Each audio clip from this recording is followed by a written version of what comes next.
I'm going to show you the biggest mistake I see that causes people to have an early retirement that works, but is on the cusp of not working, and you don't want to be in that boat. There's a phrase I made up called revisional planning. This is who you don't want to be. This is when people come to me and they retire early, and I'm like, look, I'm not going to be mean here, but some people retire early at like 55 or 60. You're 70. They're like, Ari, you're not hearing me. I'm like, tell me, what's up? They go, I'm retiring early again because I retired early. I did not diversify. I had no withdrawal strategy. I did not optimize my health care. And now I'm in a spot where I think I might have to go back to work, and I don't want to have to do that. What am I missing? So I do a lot of revisional planning. I don't want you to be in that boat. And trust me, you only want to retire early once. I'm going to show you how to protect against ever being in any situation like that in today's video. Today's video is going to be powerful. I hope it's a lot of fun. I want to keep this engaging for you. If you resonate with this content, I encourage you to subscribe. You can see 75% of you watching this right now are not subscribed. And if you're not looking for guidance so that you don't run out of money, if you're not looking for strategies to save on taxes or invest better, this is not the channel for you. And I do not want to waste your time. I watch a lot of YouTube videos, and I want to make sure I'm watching what I like. I hope you do the same. If you do find this content engaging, please subscribe so that you can go ahead and get notified of future videos. Now, I'm going to hop right in. If you don't already know, my name is Ari Taublieb. I'm a certified financial planner. I'm the host of the Early Retirement Podcast, and I am the vice president at Root Financial Partners. Check this out right here. This is what's called stress testing. So this couple comes to me, they're like, look, I think I can retire early, but I don't know. And I said, what if you're the most unlucky person ever? And they're like, hey, are you just like trying to freak me out for no reason? I'm like, no, but I want to know that when you retire, that you're not going to run the risk of running out. And I want you to know that. And they're like, okay, go on. And I said, if you knew that you were the most unlucky investor of all time, maybe most unlucky person of all time, and you knew that meant you would never run the risk of having to go back to work or running out, how would that make you feel? And they're like, well, I'd feel very different knowing that. And I said, well, what would you say? And they're like, well, maybe I would stop working. Like, why would I work if I knew there was no chance to run out? And I said, let's talk about it. And they're like, huh? I said, look at this right here. Let's assume you retire and you get unlucky and markets drop 30%. Social Security gets reduced over the course of your lifetime. Inflation goes up. Your returns don't do what you think. You live till you're 105. Taxes go up and you're just unlucky. And my couple's like, why would you do this? And I'm like, because if you do this and you are truly this unlucky, you won't run the risk of ever running out of money. And they're like, oh my God, like, why would I keep working? Other people, I'll do the similar example for, and they're like, okay, so to protect against me being unlucky, I just need to work like 2 more years and then I wouldn't run the risk of running out. I go, sometimes I'll go, why the heck are you working? Look at the position you're in. I don't want anyone retiring too early and I don't want anyone retiring too late. So I like to do what's called stress testing. Many scenarios to understand, are we in a spot where we really can retire with total confidence? Now, quick disclosure before we get to the real fun. This is not financial advice. Let me say it again. Not financial advice, for educational and informational purposes only. You can see I'm already excited for today's video. I don't want you going and executing some fancy conversion or tax strategy of any kind, going, Ari, I did it and it didn't work. That's when I tell people, look, they all work. Heart medication doesn't work for me because I don't need it. It's great for my dad. There's so many strategies out there: conversions, harvesting, healthcare subsidies, diversifying. Please consult with a financial advisor, a tax professional, an estate attorney for whatever need you're looking for. This is just education and entertainment. I hope this is helpful. Let's go into today's video. So I told you some people come to me who retire early unsuccessfully. Let me show you what happened. So this couple comes to me. They are 73 and they said, Ari, we retired early. And I mentioned this already, but I'm like, look, I don't want to be mean, but I have some people that retire way earlier than that. So what do you mean? And they're like, no, I'm retiring early again. And I'm like, what happened? And they said, Ari, I retired in 2000. I said, okay. They said, you don't understand. I go, tell me, what don't I get? They said, I retired in 2000. I had all of my money in the S&P 500. I said, S&P 500 has done really well. They go, not when I retired. I'm like, what do you mean? They said, all right, the US was the 4th worst performer and I got really unlucky. I said, okay.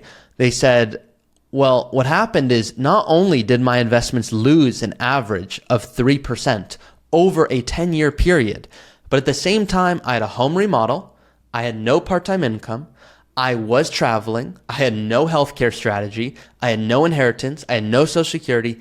Everything was up to my portfolio to bring in income while my portfolio was not doing well. And so I showed them this after many of our meetings, and I said, if you would have gotten lucky, you retired in 2010 instead of 2000, what would have happened is you would have never, and let me move this out of the way, you would have never come to me. And they said, really? And I said, if you had the S&P 500 and you retired in 2010, the US was the second best performer. So what I wanted to show them is there is a lot of luck involved in retirement planning. What you want to do is put yourself in the best probability so you don't get unlucky and now you don't have a successful retirement. So this couple would have been just fine if they retired in 2010. The problem is they had all of their money in the US, which did not do well over this time period. Let me show you guys an example. Look at this right here. This is powerful, huge. Okay, look at this. So we're going to look at 3 portfolios. First one, S&P 500, the one I just went over. Those are US large caps. Second portfolio, let's go a little bit more diversified. 40% you can see in the S&P 500. Global ex-US means international, so 20% in international, 30% in bonds, 10% in real estate, just a diversified mix. And then number 3 is just the bond market. Well, what I'm going to imagine, and I'm going to keep it real simple for you guys so you can see exactly what I mean because it's tough to follow some of this stuff. So to recap, I made a few adjustments because I want to make this as applicable as possible. From 2000 to 2010, the graph I just went over right here, when the S&P 500 did not do well, that's what I'm going to show you. So 2000 to 2009, let's assume they have $1 million and they want to take out $80,000 a year. When I click Analyze here, this is the S&P 500 portfolio number 1. Look at what happens. Here they are. They've got $1 million. And what's happening is it's going down really quickly because it's not doing well. Markets did not do well. So now, 2007, they run out of money. I mean, that is a problem. Now, the green, this is a diversified portfolio right in the middle here that I'm hovering over. They, after 10 years, would have, you can see, about $467,000. So the point is, still not great, but they're still okay. That's powerful. And you can see bonds, look at this.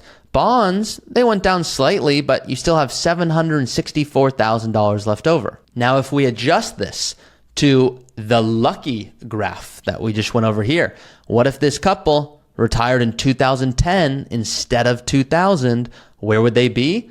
Well, you could see they'd be in a really strong spot. Look at this.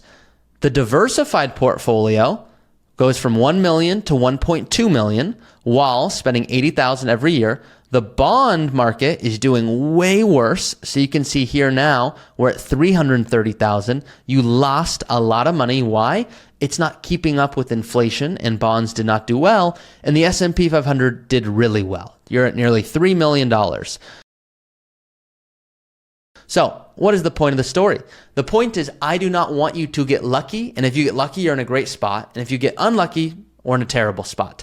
That is not going to create success for you in retirement. I want you to know, am I in a great spot regardless if markets do well? Now, here's what a lot of what I'm showing you is not taking into consideration and why I encourage you to work with an advisor. Stress test different scenarios. I showed you from 2000 to 2010. What about from 2000 to 2020? What about 1990 to 2024? Understand, hey, can my portfolio support income if I was the most unlucky investor and I got like a really bad time period? I want you to understand, what about Social Security? What about tax strategy? What about when I withdraw income from? Because what you just saw on my screen is someone who's not using a withdrawal strategy. They're taking $80,000 out of their portfolio that has $1 million no matter what. Markets do good, markets do bad, they just take it out. Guys, you know I don't believe in that. I believe in a dynamic withdrawal strategy. I believe in saying markets are doing well, we're taking extra trips this year. I believe in saying markets not doing well, we're not taking the same level of trips. Think about it like owning a business. If you are a business owner, I want you to go hire more employees. I want you to go innovate to try to grow the business even more if the business is doing well. Here's what most people do. They close their eyes and they just take income willy-nilly, no matter what. They take 80,000 every year. They don't look at their account. They don't optimize anything. And so what happens is it's the equivalent of saying you own a business that's not doing well. And you're like, yeah, I'm going to go hire more employees. Yeah, let's buy more equipment. Maybe that's not the time to do it. So as long as you're open to being a retirement boxer, which is what I call people in retirement, and you're open to being dynamic, you're going to have an amazing retirement. And I want you to. So once again, that is a disclosure, informational and educational purposes. I just hope this is helpful for you. Now, please know there are multiple ways to work with us. The first way, and some of you are like, well, I don't want to run out of money. I want to work with you guys. Great. Sometimes I tell you not to. And you're like, why? I go, well, it doesn't make sense. You can see we have what's called the Early Retirement Academy. This is where you get access to the tools and strategies and the software and everything that I talk about in my videos here, because this is going to give you confidence to understand where you are at in relation to your retirement. If you're like, look, I don't want to do this. I want to pay a professional. Great. We recommend hiring us, but not no matter what. Let's assume, hypothetically, and this happened to my parents. You have $2 million in your 401k. You're 55 and you want to retire at 60. Well, an advisor going, yeah, Ari, we can manage your assets doesn't really feel ethical to me, because what happens is I'd say, hey, Ari, I'm going to manage your money now. Let's pretend I'm John. I go, Ari, you've got $2 million. I can't really give you guidance because it's all in your 401k. I can't really do Roth conversions because we've got like 5 years until you retire, but you should pay me $20,000 a year anyways. That doesn't really feel right to me. So for those cases, if you're watching going, yeah, most of my money is in an IRA or a 401k or Roth or brokerage account, but I'm going to want to retire early. Generally, the sweet spot is if you have $2 million or 1 to 3 years out from retirement, we can generally add value in excess of our fee, or no one should ever pay us. If you're like, look, I want to hire you guys, it's just not the right time, start with the academy. If you go through the academy, just like many people do, and you send me an email going, Ari, I went through it, great, helpful, but now I want a next level of planning, I'm ready. Great, that's what we're here for. No matter where you're at, we want to be able to assist you and your goals. If this video was helpful or made you think about something a little different, please like this video and share it with those that you want to retire early with. It's going to be more fun retiring with your friends, unless you're going to get more joy out of driving by and laughing at your neighbors who still have to go to work. I know, I'm the meanest advisor. I'm just messing around. Hopefully this was helpful. Thanks again, guys. See you next time.